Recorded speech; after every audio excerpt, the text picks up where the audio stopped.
शंकराचार्य हैं जो कहते हैं ये क्या हो रहा है, इन्हें पसंद नहीं आ रहा है। मोदी मूर्ति छुएंगे तो क्या हम ताली बजाने आएंगे? कुछ शंकराचार्य कहते हैं मैं तो दृष्टि मात्र से ही भस्म कर दूंगा। तो भैया ये शंकराचार्य कहाँ है? इतने दिनों से युद्ध चल रहा है रसिया और यूक्रेन के बीच में, अपने दृष्टि मात्र से भस्म करके इन युद्धों को रोक दीजिए। तो शेरवानी भी कहती है कि जो डेट निर्धारित किए गए हैं प्राण प्रतिष्ठा के, रामलला के, वो दबाव देकर बनाया गया है। क्या इसे चुनाव की तारीखों के बाद नहीं दिखाया जा सकता था? क्या इसे चुनाव की तारीखों पर आजमाया नहीं जा सकता था? क्या इसे चुनाव की तारीखों पर आजमा कर दिखाया नहीं जा सकता था? मेरा ये चैनल सब्सक्राइब करें और मेरे हर अपडेट आपको मिले, इसके लिए बेल आइकन जरूर दबाइएगा। आप सभी को मेरी ढेर सारी शुभकामनाएं।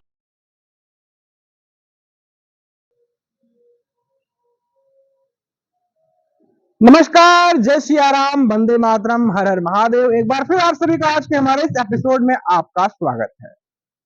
आज हम चर्चा करने वाले हैं, बात करने वाले हैं उन लोगों की जिन्हें इस समय देश में काफी पीड़ा और मानसिक उत्पीड़न का शिकार होना पड़ रहा है। ये वो लोग हैं जिन्हें राम मंदिर की स्थापना से बेवजह दर्द नहीं हो रही है।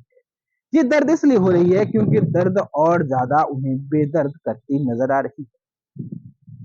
कुछ वो लोग हैं जिन्हें इस देश में श्री राम नामी झंडा बिकने से दर्द हो रहा है।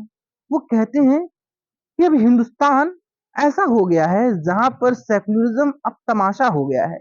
जिस सेकुलरिज्म को हमारे अब्बा दद्दा नेहरू ने और मौलाना आजाद ने जिस सेकुलरिज्म को बख्शा था, जिस सेकुलरिज्म को जमीन दी थी, क्या वो सेकुलरिज्म अब भगवा झंडे तले क्या दब गया है?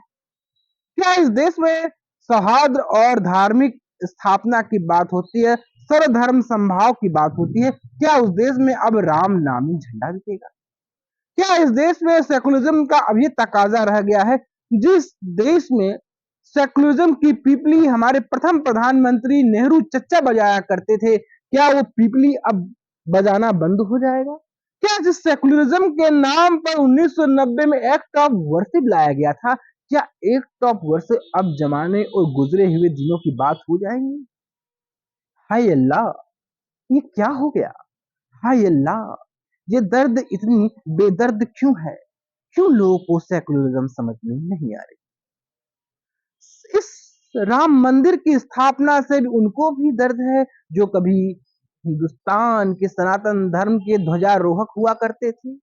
कुछ शंकराचार्य हैं जो कहते हैं ये क्या हो रहा है, इन्हें पसंद नहीं आ रहा है। मोदी मूर्ति छुएंगे तो क्या हम ताली बजाने आएंगे? कुछ शंकराचार्य कहते हैं मैं तो दृष्टि मात्र से ही भस्म कर दूंगा।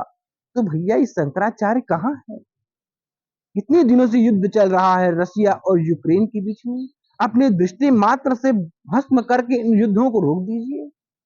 ये युद्ध चल रहा है इस समय इजराइल के बीच में और हमास के बीच में। इस युद्ध को आप दृष्टि मात्र से भस्म कर दीजिए। ये जो समुद्री लुटेरे हैं, जो समुद्र में ये जो लूटपाट करते हैं, आप उन्हें दृष्टि मात्र से भंग कर दीजिए। आपका दृष्टि मात्र कहाँ चला जाता है? जब किसी श्रद्धा वालकर, किसी ऐश्वर्या की जब सरेआम गुंडई करके हत्या कर दी जाती है, जब उसे बोटी बोटी करके अब उसे सुटकेस में डाल कर जंगल में फेंक दिया जाता है, क्या उन्हें दृष्टि मात्र से आप भस्म नहीं कर सकते? ये योग्यता, ये गुण कहाँ चला जाता है? बहुत दर्द है। दर्द यूं ही नहीं है, दर्द बहुत लंबी खींची जा रही है और दर्द की महिमा भी बहुत लंबी होती जा रही है। कोई साइकिल से भगवा झंडे लगाकर दूर दराज की यात्रा करके आ रहा है, कोई अपने घर की छतों पर भगवा झंडा टांग दे रहा है। सारे बाजारों में राम नामी झंडा बिकता नजर आ रहा है, तो कहीं पे बाजे बज रहे हैं, कहीं गाजे बज रहे हैं, कहीं मंदिरों में राम नाम का जाप हो रहा है। ना जाने अल्लाह ये क्या हो रहा है, ना जाने अल्लाह ये दर्द क्यों इतना गहन होता जा रहा है। अरे भैया, विकलांग है क्या आप? हाँ, विकलांग मोटरसाइकिल चला रहे हैं? अरे प्रभु कृपा है, मालिक किस विचार आए कि हम प्रभु प्राण प्रतिष्ठा के अवसर पर जाए जी। और वो भी साइकिल से, ताकि विकलांगों को ये पता लगे कि एक आस्था में इतनी ताकत है। तो या अल्लाह, क्या इन सेकुलरिज्म अब दोबारा लौट कर नहीं आएगा? क्या नेहरू चच्चा द्वारा दिया हुआ सेकुलरिज्म अब इसका हिंदुस्तान में दोबारा काबिज नहीं होगा? क्या ये सेकुलरिज्म अब अभागा ही मर जाएगा? क्या सेकुलरिज्म ऐसे ही रह जाएगा? देखिए ना, 500 वर्षों के बाद राम मंदिर की स्थापना हो रही है। क्या राम मंदिर बनाना जरूरी था? क्या राम मंदिर बनना जरूरी था? क्या वहां पर अस्पताल नहीं बन सकता था? क्या यहाँ पे कोई विद्यालय या विश्वविद्यालय नहीं बन सकता था? क्या यहाँ पर कोई अजायब घर नहीं बन सकता था? राम मंदिर बनाने का क्या निर्णय लिया जा रहा है? राम मंदिर क्यों बनाया जा रहा है? क्या राम मंदिर बनाने से तो इस देश के बहुसंख्यकवाद की कहानी को और ज्यादा बल नहीं मिल रहा है? क्या इस देश के बहुसंख्यकों को आप और जीने की आजादी नहीं दे रहे हैं? हाय अल्लाह, क्या होगा? हमारे बाबर का क्या होगा? देखिए ना, कितना दर्द हो रहा है। बाबर रोड का भी नाम बदलकर उसे राम मार्ग बनाने की बात की जा रही है। अब देखिए, हमारे दिवंगत चच्चा नेहरू जब बैठे होंगे स्वर्ग में, जब वहां पर हिसाब लेखनी की जा रही होगी, जब ये सब बातें उन्हें पता चल रही होगी कि बाबर का नाम मिटाया जा रहा है, तो उनके दिल में कितना दर्द होगा। ये दर्द की मर्यादा सारी मर्यादाओं को तोड़ देगी। आप ही बताइए ना, जब इस आजाद भारत में जब 5-6 शिक्षा मंत्री एक धर्म के हुए, इस होने के बावजूद इस हिंदुस्तान में सर्वधर्म समभाव की भावनाओं को बढ़ाया गया। सर्वधर्म समभाव की भावनाओं को बढ़ाने में एक इस्लाम का ही भरण पोषण किया गया। सनातन धर्म को बेइज्जत करने की भरपूर कोशिश की गई। या अल्लाह, क्या कर दिया तुमने? एक नरेंद्र मोदी को भेज दिया, और इस नरेंद्र मोदी ने इन गत 10 सालों में हिंदुओं की आस्थाओं को इतना प्रबल कर दिया। कोई मोटरसाइकिल में रामनामी झंडा लेकर घूम रहा है, कोई दूर दराज से यात्रा करके आ रहा है। ये क्या? ना बेरोजगारी पे बात हो रही है, ना अशिक्षा पर बात हो रही है, ना घटते रुपए के जो हरकत है उस पर बात नहीं हो रही है। ये क्या हो रहा है? क्या इसी दिन के लिए इस देश को आजाद कराया गया था? क्या इसी दिन के लिए मौलाना अब्दुल कलाम आजाद, चच्चा नेहरू जैसे लोगों ने इस देश को आजाद कराया? क्या यही दिन देखना रह गया? क्या यही दिन देखने की मर्यादाएं बाकी रह गई थी? ये उन लोगों की पीड़ा है जिन्हें राम मंदिर की स्थापना में एक गजब पीड़ा का जो उनके अंदर में एक क्रियाकलाप का जन्म होता नजर आ रहा है। ये वो लोग हैं जो कभी एक मस्जिद की दीवारों पर बैठ के जामा मस्जिद दिखाया करते थे, अब उन्हें पीड़ा हो रहा है। दर्द की वानगी कुछ ऐसी नजर आ रही है कि ये फारूक अब्दुल्ला अब राम नाम का भजन करता नजर आ रहा है। राम मेरे राम मेरे राम मेरे राम, किस गली गयो मेरा राम, किस गली गयो। यहाँ पर जो ये शंकराचार्य हैं वो कह रहे हैं कि शास्त्र और धर्मशास्त्र उनकी विधि का बिल्कुल ध्यान नहीं रखा गया है। यहाँ पर सीधे तौर पर कह रहे हैं, शंकराचार्य के ज्योतिषी ने उनसे कहा था कि जनवरी का मुहूर्त निकालो, उनसे कहा गया, उन्हें आदेश दिया गया और तो उन्होंने निकाल दिया। यानी सीधे तौर पर आप ये देखिए, ज्योतिषी को बोला जा रहा है कि मुझे अपनी मर्जी का मुहूर्त चाहिए। जो डेट निर्धारित किए गए हैं प्राण प्रतिष्ठा के, रामलला के, वो दबाव देकर बनाया गया है। क्या इसे चुनाव की तारीखों के बाद नहीं दिखाया जा सकता था? क्या इसे चुनाव की तारीखों पर आजमाया नहीं जा सकता था? क्या इसे चुनाव की तारीखों पर आजमा कर दिखाया नहीं जा सकता था? सब किया जा सकता था। ये क्यों नहीं किया गया? ये क्यों दर्द का जो है, जो रसता हुआ दर्द है, कोई खिंचता हुआ दर्द है, इसे क्यों ज्यादा बढ़ाया जा रहा है? क्या इस देश में अब सेकुलरिज्म नहीं रहेगा? क्या सेकुलरिज्म नाम की चिड़िया को नरेंद्र मोदी जो राम नामी झंडे से ढक दिए हैं, क्या ये राम नामी झंडा अब सेकुलरिज्म को दिखाता नजर नहीं आएगा? आप देखिए ना, राम नाम की मूर्त दिखाई जाती है, एक चेहरा बंद किए हुए राम की मूर्त लाई जाती है, मूर्त से आंख की पट्टी नहीं खुलती है, और राम के तस्वीर को जगह जगह घुमाया जाता है, राम के तस्वीर की जगह जगह चर्चा होती है। क्या राम क्या राम इतने प्रासंगिक हो गए? क्या राम की इतनी चर्चा होती रहेगी? क्या हिंदुत्ववाद की लहर में जो सेकुलरिज्म की जो पृष्ठभूमि तैयार की गई थी, मैं इस सेकुलरिज्म की बार बार बोल रहा हूं क्योंकि हमारी इंदिरा जी ने ही तो संविधान के पिछले रास्ते से उन्होंने सेकुलरिज्म शब्द को डाला। सब समान है, सेकुलरिज्म का मतलब है सब समान है। सब समान है तो क्यों? तो सब समान ही है तो क्यों? तो दुर्गा पूजा आता है तो कवियों के दिल में मरोड़ उठने शुरू हो जाते हैं, क्यों दर्द का चित्रण होना शुरू हो जाता है।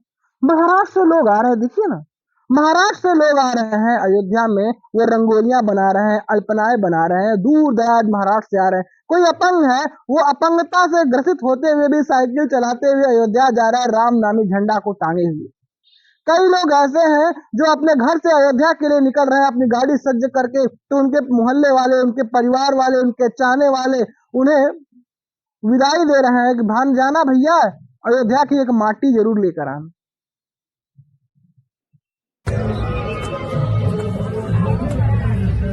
भैया ये तो बड़े नए स्टाइल से रंगोली डाल रहे हैं। हाँ, ये तो बड़ी आसानी हो जाती होगी। हाँ, आसानी होती है। हाँ, काम भी स्पीड से हो जाता है। कहाँ से हैं आप? महाराष्ट्र से, सांगली जिला से। अच्छा, तो इस तरह की बहानगी, इस तरह का चरित्र, इस तरह का चित्रण यहाँ पर साफ साफ नजर आता दिख रहा है। एक साक्षी मलिक, नहीं सॉरी, साक्षी जोशी जी थे। साक्षी मलिक जी माफ करिएगा, आप जाकर पहलवानों के आंदोलन को और ज्यादा मुखर करिए। साक्षी जोशी है। साक्षी जोशी किसी जमाने में कहती थी, भैया मंदिर कब बनाओगे, मंदिर कब बनाओगे? आपने इतना वोट बैंक हासिल कर लिया, आपको प्रचंड बहुमत आ गई, प्रचंड वेग से आप आगे बढ़ रहे हैं, कब मंदिर बनाइएगा? राज्य में उनकी सरकार होने के बावजूद अगर राम मंदिर नहीं बना पाते हैं, ऑर्डिनेंस पर कुछ नहीं बोल पाते हैं, बिल पर कुछ नहीं बोल पाते हैं, तो फिर ये जरूर लोगों को लगता है कि आस्था नहीं है, सिर्फ 2019 के लिए सब कुछ चल रहा है, इलेक्शन आ रहा है, इसलिए राम मंदिर का शिगुफा छोड़ दिया जाता है।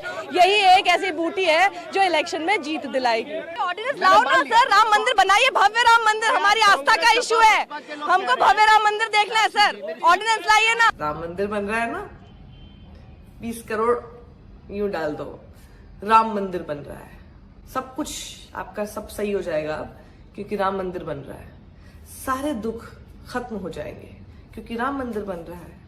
महंगाई भी अपने आप ही भगवान कम कर लेंगे। अब राम मंदिर बन रहा है, सब कुछ राम भगवान। जगह जगह माइक पकड़ के, न्यूज़ 34 का माइक पकड़ के रोज जाकर ये बातें करती थी, मंदिर कब बनाइएगा, कब बनाइएगा, कब बनाइएगा। और अब सोशल मीडिया पर बैठकर साक्षी जोशी जी कहती हैं, क्या रोजगार मिल गया? क्या रोजगार मिल गया है? क्या अर्थव्यवस्था सुधर गई है? क्या गरीबी मिट गई है? क्या बेरोजगारी मिट गई है? क्या जो भेदभाव, ऊंच नीच की पराकाष्ठा, जो हिंदूवाद, ब्राह्मणवाद जो पनपा था, जो जीवन था, जो अल्पसंख्यकों के साथ जाती थी, क्या वो खत्म हो गई है?